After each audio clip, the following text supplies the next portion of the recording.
달러 규모입니다. 2월 말 기준으로 4천억 달러 수준인 외환 보유고를 감안하면 유사시 대응 가능한 달러 규모는 6천억 달러가 넘게 됐습니다. KBS 뉴스 서영민입니다. 미국 정부는 자국민들을 상대로 전 세계 모든 국가들로 웬만하면 나가지 말라는 여행 경보를 내렸습니다.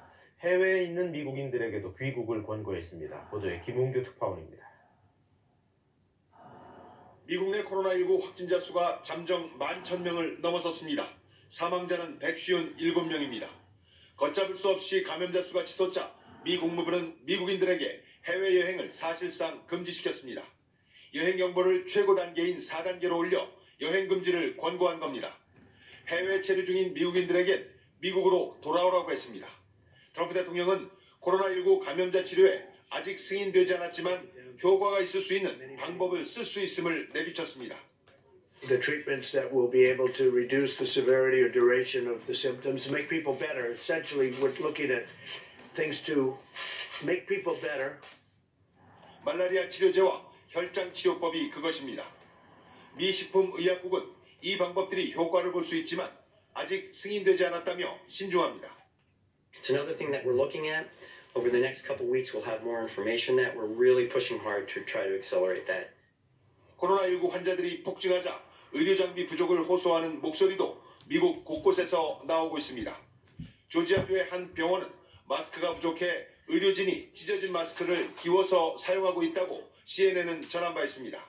펜스 부통령은 건설업계에 공사장에서 사용하는 마스크를 의료진에게 줄 것을 요청하기까지 했습니다. 코로나19 환자를 치료할 집중치료실이 부족해지자 군 병원선까지 출동 채비를 갖추고 있습니다. 가장 큰 문제는 코로나19 검사입니다. 미 행정부는 누구나 검사받을 수 있다고 하지만 정작 증상이 있어도 상태를 지켜보자며 며칠씩 기다리게 하기 일쑤입니다. 미국민들이 불안해하는 이유입니다. 버지니아에서 KBS 뉴스 김웅규입니다. 통화 스와프 체결 소식 등이 전해지면서 밤사이 미국과 유럽 증시는 일단 반등에는 성공했습니다. 그러나 그 상승폭이 최근 떨어진 거에 비하면 턱없이 부족하고 장기적인 경기 침체에 대한 공포감도 여전합니다. 뉴욕에서 김철우 특파원이 보도합니다. 하루 종일 등락을 거듭했던 뉴욕 증시가 힘겹게 반등했습니다. 다우존스 지수는 1% 가깝게 상승하며 하루 만에 다시 2만 고지를 넘어섰습니다. 기술주 중심의 나스닥이 2% 넘게 오르며 시장에 활기를 불어넣으려 했지만 스탠더드 & 포어스 지수는 0.5% 오르는 데 그쳤습니다. 유럽의 주요 증시도 2% 넘게 올랐습니다. 한국은행 등 9개 나라 중앙은행과 통화 스와프 계약을 체결했다는 미 연준의 발표가 시장에 호재로 작용했습니다. 연준이 신흥시장 등 전 세계에 달러화 유동성을 풍부하게 공급해줄 것이란 기대 때문입니다. 하지만 미국의 각종 경제 지표에서 경고음이 울렸습니다. 고용시장 상황을 보여주는 신규 실업수당 청구 건수가 지난주 2년 6개월 만에 최고 수준을 기록했습니다. 인구 밀집 지역인 펜실베이니아, 뉴저지 제조업 경기 지표도 마이너스로 곤두박질 쳤습니다. 구테르스 유엔 사무총장도 세계 경기 침체를 경고하며 각국 정부의 강도 높은 대응책을 요구했습니다. A global recession, perhaps at record dimensions, is a near certainty. 세계는 바이러스와의 전쟁 중이라며 전 세계 지도자들 간의 신속한 공조가 중요하다고 강조했습니다. This is a moment that demands coordinated, decisive and innovative policy action from the world's leading economies.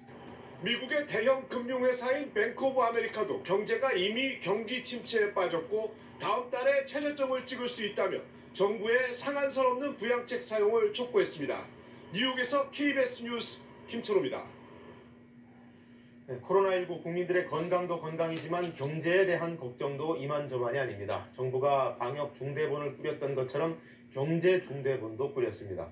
어제부터 청와대에서 열린 비상경제회의가 그것입니다. 첫 대책이 나왔는데 50조 원 규모의 서민금융지원 대책입니다.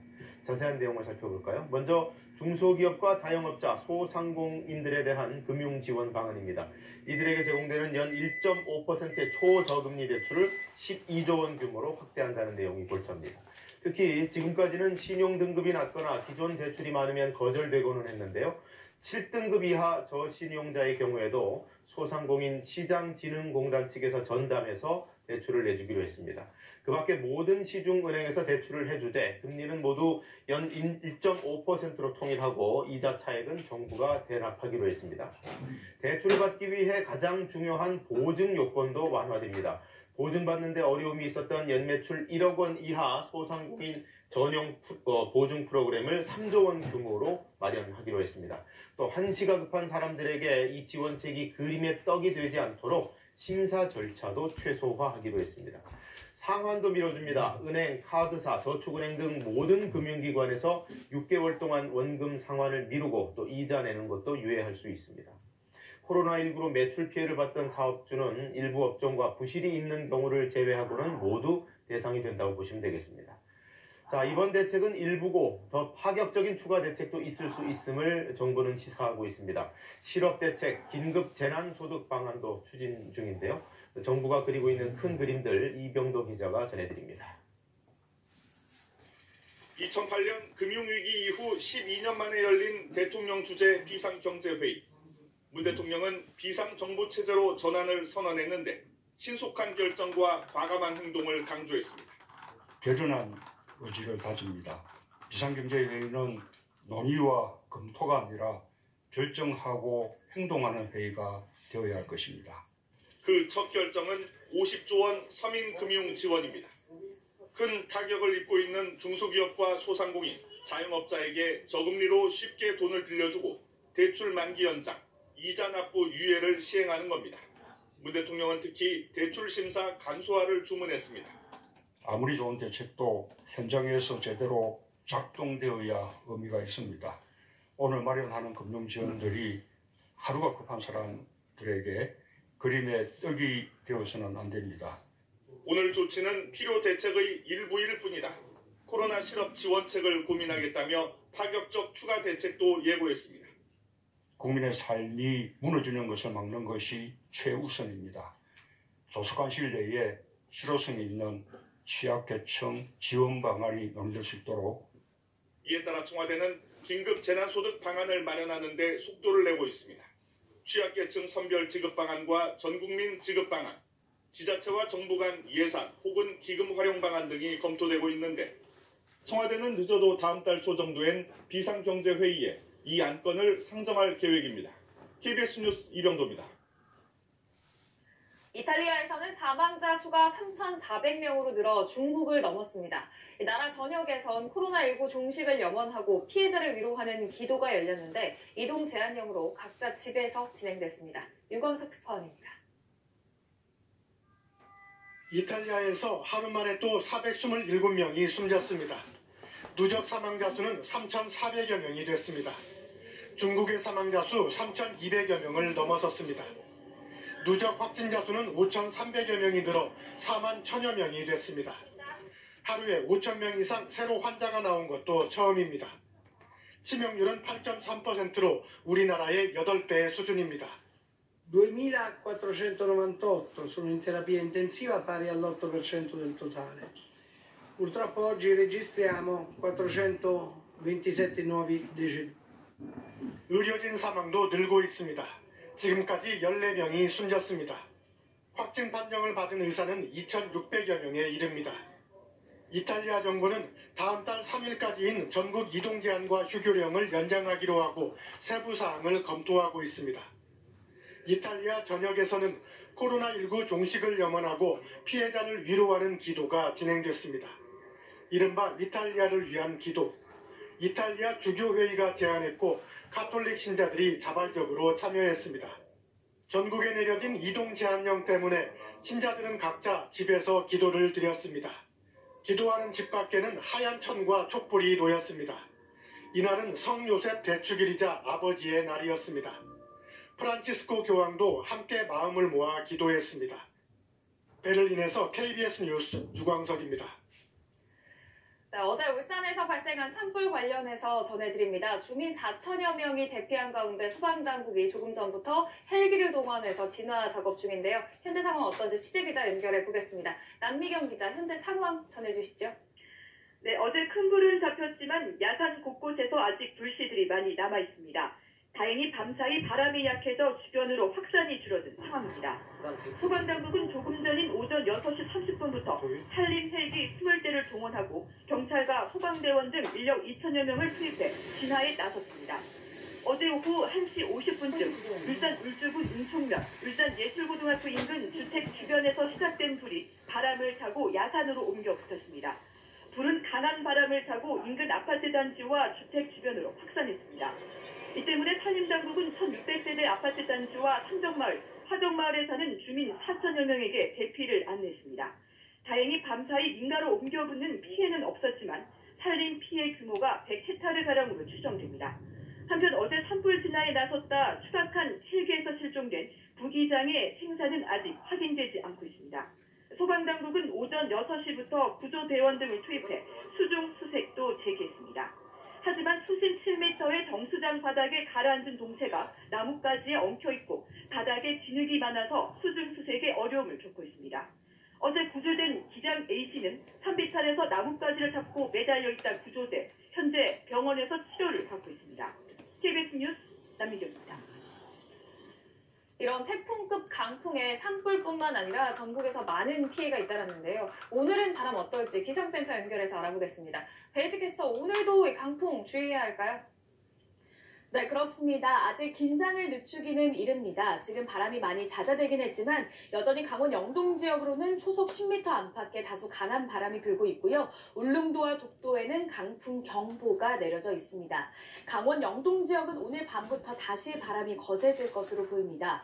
여기에 대기까지 건조한데요. 지금 산불 위기경보 단계가 경계 단계까지 높아져 있는 만큼 불씨 관리를 철저히 해주셔야겠습니다. 오늘은 낮의 길이가 길어진다는 절기춘분입니다. 오늘 한낮의 서울 기온은 14도, 광주가 18도, 대구는 19도까지 오르면서 평년 기온을 웃돌아 포근하겠습니다. 주말인 내일도 대체로 맑은 가운데 내일 서울 낮 기온 19도까지 오르면서 올해 들어 가장 높은 기온을 보이겠습니다. 일요일에도 날은 대체로 맑겠지만 제주도에는 비가 조금 내리겠습니다. 날씨 정보 전해드렸습니다. 대구에서 폐렴 치료를 받다 숨진 17살 고등학생의 코로나19 감염 여부를 놓고 상당한 혼선이 있었습니다. 최종 검사 결과는 음성이었습니다. 송금환 기자입니다. 대구 영남대병원에서 폐렴 치료를 받다 숨진 17살 고등학생은 코로나19 최종 음성으로 판정됐습니다. 코로나19에 의한 사망은 아닌 것으로 중앙임상위원회에서는 판단을 했고, 따라서 코로나19 여부 확인을 위한 부검은 필요하지 않은 것으로 일단 그렇게 의견을 매듭지었습니다. 방역당국은 숨진 학생이 치료 중 총 13차례 진단검사를 받은 것으로 파악했습니다. 12차례 음성 반응이 나왔지만 마지막 13번째 소변검사에서 양성 소견이 나왔습니다. 이에 보건당국은 코로나19 감염 여부를 미결정으로 남긴 뒤 서울대병원과 연대 세브란스병원에 검사를 의뢰했습니다. 이 검사에서 코로나19 바이러스는 검출되지 않았고 중앙임상위원회도 임상기록 등을 검토한 뒤 최종 음성으로 판단했습니다. 방역당국은 환자의 정확한 사인은 아직 확인하지 못했다고 설명했습니다. 한 차례 양성 반응이 나온 건 실험실이 오염됐거나 기술적 오류가 의심된다고 밝혔습니다. 위원회 전원 일치된 의견으로 본 사례는 음성 판단이 가장 합당하며 여러 가지 실험실을 점검할 필요성이 있는 것으로 판단하였습니다. 이에 대해 영남대병원 측은 검사실의 오염이나 기술의 오류가 있었다면 다른 검사에서도 문제가 있었겠지만 그렇지 않았다고 반박했습니다. 방역당국은 대구 영남대병원의 진단검사를 중단시키고 민관 전문가를 파견해 오류가 있었는지 파악에 나섰습니다. KBS 뉴스 송금환입니다. 네, 대구 경북에서는 요양병원 등에서의 집단 감염 사례가 더해지면서 어제는 또다시 추가 확진자 수가 세 자릿수를 보였습니다. 취재기자 연결합니다. 김지용 기자, 한동안은 이 두 자릿수에 머물러 있었는데 어제는 100명을 조금 넘었어요. 네, 대구 경북에서는 어제 0시 기준으로 109명이 신규 확진 판정을 받았습니다. 확진자가 100명을 넘어선 건 한 사람 요양병원 확진자 50여 명이 뒤늦게 집계에 포함됐기 때문입니다. 어젯밤 대구에선 사망자도 한 명 더 늘었습니다. 대구시는 어제 오후 5시 반쯤 기저질환을 앓던 80대 여성이 계명대 대구 동산병원에서 코로나19 치료를 받아오다 숨졌다고 밝혔습니다. 한편 지역 요양병원에서는 확진자가 계속 나오고 있습니다. 대구시는 수성구 김신요양병원에서 환자 2명이 발생하는 등 요양병원 5곳에서 확진자 7명이 더 늘었다고 밝혔습니다. 대구시는 관내 요양병원 환자와 종사자 등 3만 3천여 명 가운데 지금까지 60%인 2만 400명을 조사했고 지금 오는 주말까지 조사를 마치겠다고 밝혔습니다. 또 요양병원 등의 관리 소홀로 감염병이 확산될 경우 책임자에 대한 법적 조치를 검토하겠다고 강조했습니다. 대구 지역 종합병원 2곳에서도 8명이 코로나19 확진 판정을 받았는데요. 파티마 병원에서는 혈액 입원 환자 1명이 확진 판정을 받은 뒤 같은 병동 환자와 간호사 등 모두 6명이 감염된 것으로 확인됐습니다. 대구 가톨릭대 병원에서도 확진자 2명이 발생해 병원 측이 병동을 동일 집단 격리하고 역학조사를 벌이고 있습니다. 이런 가운데 완치 사례도 늘고 있습니다. 질병관리본부 기준 대구 경북에서는 어제 하루에만 374명이 격리해제됐는데 하루 신규 격리해제로는 가장 많은 수입니다. 완치자는 모두 1,661명으로 전체 확진자의 20% 정도가 완치 판정을 받았습니다. 지금까지 대구시청에서 KBS 뉴스 김지웅입니다. 네, 전국적으로도 확진자 수치가 꾸준히 느는 건 무엇보다도 병원이나 교회 등에서의 집단 감염이 큽니다. 취재기자 연결해서 관련 상황을 자세히 알아보겠습니다. 윤보미 기자, 먼저 수도권 집단 감염 사례 중에 하나죠. 분당 재생병원에서 의료진들 감염이 자꾸 늘고 있네요. 네, 맞습니다. 이 병원장까지 확진 판정을 받은 분당 재생병원에선 의료진 감염 사례가 계속 잇따르고 있습니다. 어제도 의료진 3명이 새로 확진 판정을 받았습니다. 이 병원 확진자 대부분이 머물렀던 본관 8층에서 일한 전공의 2명, 그리고 간호행정직 1명이 확진 판정을 받은 겁니다. 또 지난 6일부터 병원 상황실에 파견돼 근무하던 분당구 보건소 팀장도 확진 판정을 받았습니다. 이들을 포함해서 어제까지 확인된 분당 재생병원 관련 확진자는 35명입니다. 또 경기도 역학조사관도 어제 확진 판정을 받았는데 이 조사관은 지난 5일부터 13일까지 분당 재생병원에 마련된 상황실 즉각 대응팀에서 근무한 것으로 확인됐습니다. 병원 측은 확진자와 접촉한 직원 명단 일부를 누락한 채 방역당국에 제출한 것에 대해서 어제 대국민 사과문을 발표했습니다. 해외를 다녀온 뒤에 감염된 사례도 계속 늘고 있는데요. 관련 상황과 정부 대책까지 전해주시죠. 네, 특히 수도권을 중심으로 해외에 다녀온 뒤에 코로나19 확진 판정을 받은 사례가 연이어서 확인되고 있습니다. 어제도 서울 동작구에 사는 20대 남성이 확진 판정을 받았는데 스페인에 교환학생으로 갔다 지난 16일에 입국한 것으로 파악됐습니다. 강남구에선 최근 영국을 방문하고 돌아온 60대 여성과 필리핀에 출장을 다녀온 40대 남성이 잇따라 확진 판정을 받았습니다. 서울 지역 확진자 발병 원인으로 따졌을 때 구로 콜센터 관련이 가장 많고 그 다음이 해외 접촉 관련입니다. 경기도에서도 해외에 있다 돌아온 코로나19 확진자가 늘고 있습니다. 어제 부천에서는 스페인에서 체류하다 귀국한 20대 남성이 코로나19 확진 판정을 받았고 수원에선 독일 출장을 다녀온 40대 남성이 확진 판정을 받았습니다. 상황이 이렇다 보니 정부는 해외에서 감염원이 추가 유입되는 걸 막기 위해서 특별 입국 절차를 모든 국가로 확대한 상태입니다. 관련 인력도 늘렸습니다. 검역관과 군의관 등 64명이 공항에 추가로 배치됐습니다. 또 이란에 있던 우리 국민과 가족 80명은 어제 임시항공편을 통해 귀국했는데요. 경기 성남의 코이카 연수센터로 이동해서 진단검사를 받고 결과를 기다리는 중입니다. 결과에 따라서 확진자는 지정 의료기관으로 이송되고 음성으로 확인된 사람들은 귀가 후에 14일 동안 자가격리할 예정입니다. 지금까지 사회부에서 KBS 뉴스 윤봄입니다. 다음은 비례정당 관련 소식입니다. 미래한국당 한선교 대표가 통합당을 향해 가소로운 부패 권력이라는 작심 발언을 쏟아내고 전격 사퇴했습니다. 여권에서는 더불어시민당에 참여한 정당 대표의 성추행 의혹이 불거지자 민주당 이낙연 위원장이 몹시 민망하다고 말했습니다. 이세현 기자입니다. 지난달 자매정당 대표라며 국회 악수하던 두 사람, 우리 영입 인사를 공천해라, 특별대우는 없다며 맞서더니 급기야 황교안 대표가 선전포고를 했습니다. 대충 넘어갈 수 없습니다. 단호한 결단이 필요합니다. 단호한 결단, 5시간 뒤에 나왔습니다. 선거인단을 동원해 미래한국당 공관위가 제출한 비례대표 후보안을 부결시켰습니다. 이른바 모 정당의 힘을 보여준 건데 한선교 미래한국당 대표 전격 사퇴를 택했습니다. 참으로 가소로운 자들의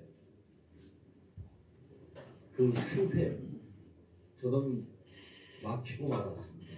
제가 그 한 점도 안 되는 부패한 정말 권력 같지도 않은 권력을 휘두르는 그들에게 미래한국당 지도부가 총사퇴를 선언했는데 통합당은 원유철, 정가빈 의원 등 총선 불출마 의원 4명을 또다시 미래한국당에 합류시켰습니다. 오늘 의원 총회를 열고 새 지도부를 선출하는 미래한국당은 비례후보도 재선정한다는 방침인데 또 다른 갈등도 예상됩니다. 민주당이 참여하기로 한 비례연합정당인 더불어시민당을 둘러싼 논란도 이어졌습니다. 공동참여정당 대표의 과거 성추행 의혹과 함께 선거연합 취지가 훼손됐다는 비판이 쏟아졌습니다. 몹시 민망하다는 생각을 합니다. 민주당의 호충과 선의를 믿으시고 함께 하실 수 있기를 바랍니다. 민생당은 더불어시민당 참여를 놓고 극심한 내분 중인데 더불어시민당은 민생당을 받아들이지 않겠다고 밝혔습니다. KBS 뉴스 이세연입니다. 신분 노출을 꺼렸던 신천지 신도들이 최근에는 스스로 보건소를 찾아 신천지 신도인데 검사를 해달라 요구하고 있습니다. 검사를 받기 위해 증상이 있는 것처럼 연기도 한다는데 그럴 만한 이유가 있었습니다. 노준철 기자가 취재했습니다. 부산의 한 코로나19 선별진료소입니다. 최근 하루 20명 안팎의 신천지 신도들이 찾고 있습니다. 특별한 증상이 없어도 막무가내로 검사를 요구합니다. 신천지분들은 위험하신 분들은 따로 연락을 드리고 있어요. 그 명단이 있으신 분들만 저희가 검사를 진행을 해드리고 있어서 심지어 코로나19에 감염된 것처럼 거짓 연기를 하는 경우도 있습니다. 어제부터 기침을 했는데 지금은 좀 기침을 안 한다 이러면서 콜록콜록 한다던가 약간 그런 식으로. 그리고 약간 연기를 한다. 네, 그렇죠. 뻔하게 보이죠. 신분 노출을 꺼리던 신천지 신도들의 태도가 돌변한 데는 그만한 이유가 있었습니다. 신천지 총회본부는 지난 7일 전국 각 지파에 특별 지시를 내렸습니다. 코로나19가 진정되고 예배가 정상화되더라도 코로나19 검사를 받지 않으면 출석할 수 없다는 겁니다. 코로나19 음성 판정 결과지가 예배 출입증이 된 셈입니다. 목이 간지럽다거나 이런 분들 중에 검체 제출해서 음성 결과를 받아가야 된다 이런 말씀을 하시는 분들 저희한테 많이 오셨었습니다. 현장 의료진 사이에서는 일반 병원을 이용하면 내야 하는 검진료를 아끼려는 꼼수라는 말들이 나오고 있습니다. 이게 한 건도 그래도 10만 원 이상의 이제 세금이 나가는 걸로 알고 있거든요. 어떻게 보면은 어떤 공공재 뭔가 그런 폐해가 생기지 않나. 부쩍 늘어난 신천지 신도의 선별진료소 방문이 한편으로는 다행이지만 한편에서는 곱지 않은 시선도 보내고 있습니다. KBS 뉴스 노준철입니다. 펜싱 국가대표팀 선수들 중에서도 이 코로나19 확진자가 자꾸 나오고 있습니다. 집단 생활을 하는 선수촌에 비상이 걸렸습니다. 신병일 기자입니다. 남자 에페 펜싱 선수단 21명은 헝가리 대회를 마치고 지난 15일 귀국 후 휴가에 들어갔습니다. 그 사이 현지서 인후통을 느낀 A 선수가 이틀 전 첫 코로나19 양성 판정을 받았습니다. 깜짝 놀란 펜싱협회는 다른 선수들도 서둘러 검사를 받도록 지시했습니다. 그 결과 여자 선수 2명이 추가로 양성 판정을 받았습니다. 두 선수 중 1명은 무증상 상태에서 충남 태안으로 여행을 갔다가 현지에서 양성 판정이 나왔습니다. 이로써 코로나19 확진을 받은 펜싱 대표팀 선수는 3명으로 늘었습니다. 그러나 남녀 사브르 대표팀 등 일부 선수들은 아직 결과가 나오지 않아 추가 확진자가 나올 가능성이 있습니다. 시합 경기 중에 아니면 시합을 하게 되면 한 호텔에 모든 나라 선수 다 모여 있는데 아니 그 호텔에 아마 레스토랑 정도 식당 중에서 식사하다가 감염되지 않은 날이. 펜싱 선수단 확진 이후 진천 선수단의 재입촌 지침도 대폭 강화됐습니다. 코로나 양성 판정 여부와 관계없이 3주 동안은 입촌 자체를 원천 봉쇄합니다. 자가격리는 아니죠. 국에서 3주가 경과하고 코로나 검사를 받아가지고 음성 판정을 받았을 때 입촌할 수 있도록 입촌 절차를 강화했습니다. 선수는 외박 금지 조항도 계속 유지하며 코로나19 방역에 총력을 기울일 계획입니다. KBS 뉴스 신병일입니다.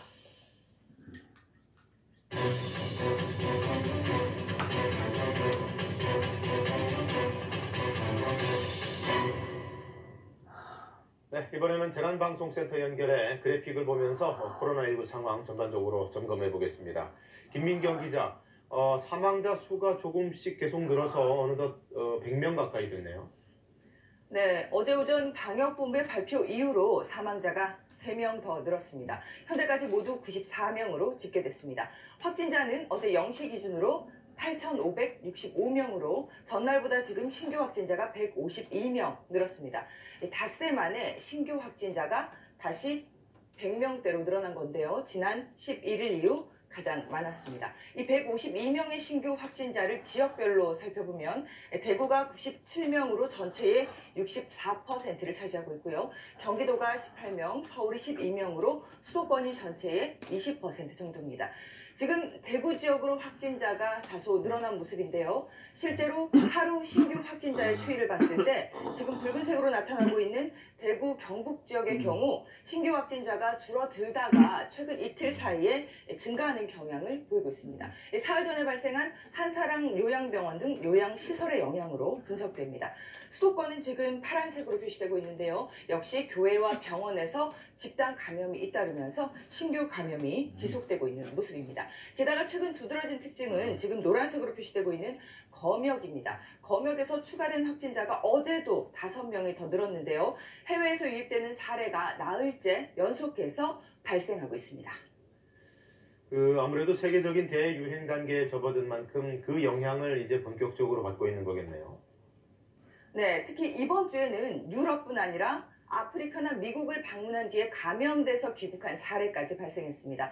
해외 확진자의 발생 추이에서도 확인해 볼 수 있는데요. 대륙별 확진자 발생 자료를 봤을 때 일단 2월까지는 붉은색으로 표시된 중국에서 대부분 확진자가 발생하다 보니 아시아 국가의 비중이 압도적으로 나타납니다. 그런데 이달 들어서는 파란색으로 표시되고 있죠. 유럽과 노란색의 중동 국가 비중이 급증하고 있는 걸로 나타납니다.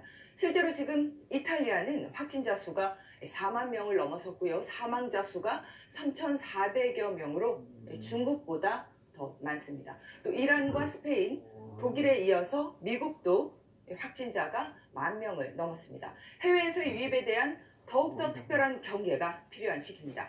지금까지 재난방송센터에서 KBS 뉴스 김민경입니다. 네, 이제는 해외 상황, 특히 유럽과 미국이 심각해졌고 현재 진출한 우리 기업들도 타격을 받고 있습니다. 미국 현대차 공장에서 확진자가 나와 가동을 멈췄고 유럽에서도 생산에 차질이 생겼습니다. 서재희 기자입니다. 현대차의 미국 내 유일한 생산기지 엘라바마 공장입니다. 공장이 멈춰선 건 현지 시간으로 18일 오전 10시 반쯤 현지 직원 1명이 코로나19 양성 판정을 받은 겁니다. 공장 방역은 마쳤지만 GM과 포드 등 미국 자동차 공장들도 멈추는 상황에서 재가동 시기는 불투명합니다. 주 보건당국 및 질병통제예방센터와 협의해 추가 조치를 취할 예정이며 공장 재가동 시기 등도 협의 중에 있습니다. 여기서 엔진을 공급받는 기아차 조지아 공장은 하루 조업을 중단하기로 했습니다. 유럽도 마찬가지. 현대기아차는 체코와 슬로바키아 공장도 오는 23일부터 2주 가동을 멈춥니다. 국가 비상사태를 선포한 체코와 슬로바키아 정부 방침에 동참하고 국경 폐쇄로 인한 물류 영향을 고려한 결정입니다. 이들 공장의 지난해 생산량은 각각 30만 대가 넘는 상황. 유럽에 생산 기지를 두고 있는 배터리와 전자업계도 비상입니다. LG화학은 폴란드에, 삼성 SDI와 SK이노베이션은 헝가리의 배터리 제조 공장을 운영하고 있습니다. 업계 관계자는 아직 조업이 중단된 곳은 없지만 각국의 이동 제한 조치로 화물 운송이 지연되고 있다고 전했습니다. 동유럽의 가전 공장이 있는 삼성과 LG전자는 주재원들의 출장을 금지하고 재택근무하면서 만일의 사태에 대비 중입니다. KBS 뉴스 서재입니다. 윤석열 검찰총장 장모의 잔고증명서 위조 의혹과 관련해서 장모 최 씨는 동업자의 요구로 위조한 거라는 주장을 해왔습니다.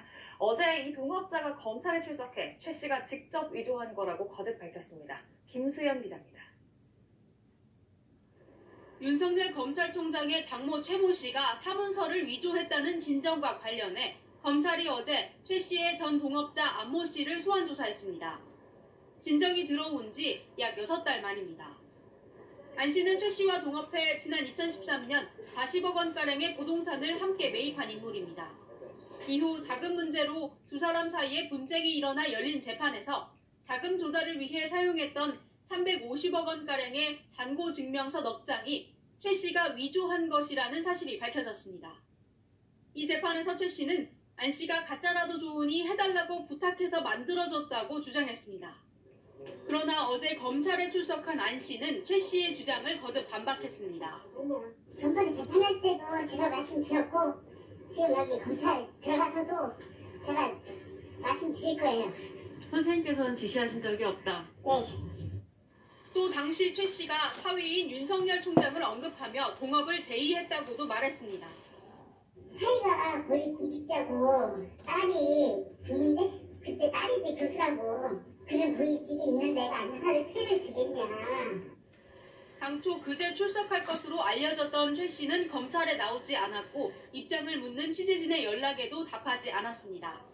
하지만 공소시효가 얼마 남지 않은 상황에서 검찰이 관계자 소환 등 수사의 속도를 내매 따라 최 씨의 소환도 임박했다는 관측이 나옵니다. 한편 최 씨의 사문서 위조 의혹에 대해 고발장을 접수해 검찰과 별도로 수사에 착수한 경찰은 검찰 수사 상황을 지켜보겠다며 당분간 수사를 유보하기로 했습니다. KBS 뉴스 김수연입니다. 코로나19의 위험성을 처음으로 알렸던 중국 의사 리원양, 하마터면 괴담 유포자로 몰릴 뻔했습니다. 정부가 그렇게 몰고 가려고 했던 게 알려지면서 중국인들의 여론이 들끓었고 결국 사후에 진상조사가 이루어졌는데요. 중국 당국은 뒤늦게 리원양에게 누명을 씌우려 했던 경찰들을 문책하고 나섰습니다. 베이징 최영을 특파원입니다. 코로나19의 확산을 초기에 경고한 우한의 의사 고 리원양 씨. 리원양 사망 직후 이례적으로 전면 조사에 들어간 중국 국가감찰위가 40여일 만에 결과를 발표했습니다. 공안이 리원양에게 괴담 유포 혐의로 일종의 반성문인 훈계서를 쓰게 한 건 부당했고 법 집행 절차도 부실했다고 밝혔습니다. 담당 경찰 2명이 문책당했고 리원양에게 내려진 훈계서 조치는 철회됐습니다. 감찰위는 다만 리원양이 유포한 정보는 전문가들도 명확한 진단 등을 하지 못한 상태에서 당시 실제 상황과 일치하지 않는다고 주장했습니다.